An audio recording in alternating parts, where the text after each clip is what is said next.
Hi guys, welcome back to our YouTube channel. അപ്പോൾ നമ്മൾ already part 1 upload ചെയ്തിട്ടുണ്ടായിരുന്നു. Part 2 ഇടാനായിട്ട് ഇത്തിരി ലേറ്റായി പോയിട്ടോ. അപ്പോൾ നമ്മൾ അന്ന് പർച്ചേസിങ്ങിനായിട്ട് വഴിമാളിൽ പോയ കാര്യങ്ങളൊക്കെ പറഞ്ഞിട്ടുണ്ടായിരുന്നു. നമ്മൾ വീട്ടിലേക്ക് കുറച്ച് സാധനങ്ങളും അതുപോലെ നമ്മുടെ ആദ്യമോന് കുറച്ച് ചോക്ലേറ്റ്സും കാര്യങ്ങളൊക്കെ ആയിരുന്നു അവിടുന്ന് പർച്ചേസ് ചെയ്തത്.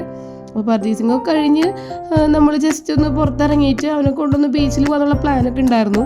മുന്നേ പ്ലാൻ ചെയ്തൊന്നും പറയാൻ പറ്റില്ല. നമ്മൾ ആ ടൈമിലാണ് എന്തായാലും ഇവിടെ വരെ വന്നതല്ലേ, ഇപ്പോൾ തൃപ്രയർ വരെ വന്ന സ്ഥിതിക്ക് അതിന് സ്നേഹതീരത്തേക്ക് ഒന്ന് കൊണ്ടുപോയിട്ട് വരാം എന്ന് വിചാരിച്ചു. പിന്നെ എനിക്ക് ഭയങ്കര ഇഷ്ടമാണ് ബീച്ചിലൊക്കെ പോയിരിക്കാൻ, അത് വേറെ കാര്യം. അപ്പം നമ്മൾ പോയ ഉടനെ ബീച്ചിലൊന്നും കയറിയില്ല. ജസ്റ്റ് ആ വഴി നല്ല രസമല്ലേ വഴി. എനിക്കൊന്നും അത്യാവശ്യം ഈ പ്രകൃതിയൊക്കെ ഭയങ്കര ഇഷ്ടമാട്ടോ. അങ്ങനെ വഴികൾ, മരങ്ങൾ, തോട്, പുഴ, എനിക്ക് അങ്ങനത്തെ കാര്യങ്ങൾ ഭയങ്കര ഇഷ്ടമാണ്. നമ്മൾ ആ വഴി കൂടെ ജസ്റ്റ് ഒന്ന് പോയി. അപ്പോൾ അവിടെയാണല്ലോ ഓഹോ ബീച്ച് വരുന്നത്. നമ്മൾ ഓഹോ ബീച്ചിൽ പിന്നെ 2-3 പോയിട്ടുണ്ട്, പക്ഷെ നമ്മൾ കയറിയൊന്നുമില്ല. ജസ്റ്റ് ആ വഴി ഒന്ന് പോയി. ആ വഴി നല്ല രസമല്ലേ, നല്ല തെങ്ങിൻ തോപ്പും നല്ല വൈബുള്ള വഴിയല്ലേ. അപ്പോൾ ജസ്റ്റ് ആ വഴിയൊക്കെ ഒന്ന് പോയി ഒരു ചെറിയ റൈഡ് പോലെ ഒന്ന് പോയിട്ടാണ് നമ്മൾ സ്നേഹതീരത്തേക്ക് കയറി കേട്ടോ.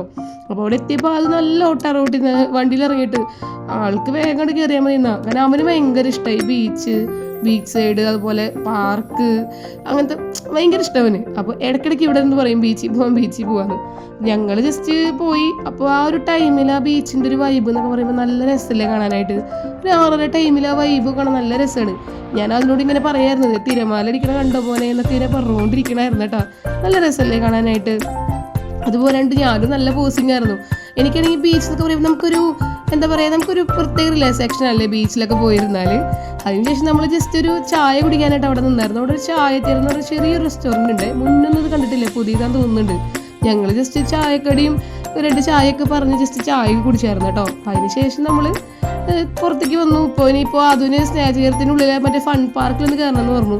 പാർക്കിൽ പോകണം എന്നിട്ട് അവിടെ നിന്ന് കയറി. പക്ഷെ അവിടുത്തെ റൈഡിലൊന്നും അവന് കയറാനുള്ളതായിട്ടില്ല. നമ്മൾ മുന്നിൽ കൊണ്ടുപോയിട്ടൊക്കെ പെട്ടതാണ്, അവൻ ഇരിക്കൂല. അത് കഴിഞ്ഞ് നമ്മൾ തിരിച്ച് വന്നിട്ട് ജസ്റ്റ് ഫുഡ് അടിക്കാനുള്ള പരിപാടിയായിരുന്നു. ഫുഡ് അടിക്കാനായിട്ട് നമ്മൾ റെസ്റ്റോറൻറ്റ് തപ്പി നടക്കായിരുന്നു. ഇപ്പോൾ ഫുഡ് കഴിക്കാൻ വേണ്ടിയിട്ടൊന്നും കഴിച്ചിട്ടുണ്ടായിരുന്നില്ലേ കാര്യമായിട്ട്, ആ ചായ മാത്രമേ കുടിച്ചുള്ളൂ. ഫൈനലി നമുക്കൊരു അഫോർഡബിൾ പ്രൈസുള്ള ഒരു റെസ്റ്റോറൻറ്റ് കിട്ടി. എന്ന് വെച്ചാൽ ദം ബിരിയാണിക്കൊക്കെ അവിടെ അഫോർഡബിൾ പ്രൈസേ ഉള്ളൂ കേട്ടോ. പക്ഷേ നല്ല ക്വാളിറ്റി ഉള്ള ബിരിയാണി ആയിരുന്നു, നല്ല ടേസ്റ്റും ഉണ്ടായിരുന്നു. അപ്പോൾ ഞാനും ഇക്കായും ആ ദിവസം ബിരിയാണി മതി. അപ്പം ഞങ്ങൾ ബിരിയാണിയാണ് കഴിച്ചത്, ദം ബിരിയാണി ആയിരുന്നു കഴിച്ചിട്ടുണ്ടായിരുന്നത്.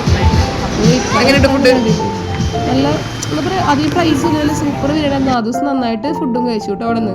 അതിനുശേഷം നമ്മൾ ഫുഡൊക്കെ കഴിച്ച് തിരിച്ച് വീട്ടിലോട്ട് പോകുന്നു കേട്ടോ. അപ്പോൾ നമ്മുടെ ഒരു ചെറിയ പർച്ചേസിങ്ങും ചെറിയൊരു ഔട്ടിങ്ങും ആയിരുന്നു. എല്ലാവർക്കും ഇഷ്ടമായെങ്കിൽ ലൈക്ക് ചെയ്യുക, സബ്സ്ക്രൈബ് ചെയ്യുക, ഷെയർ ചെയ്യുക കേട്ടോ. Thank you.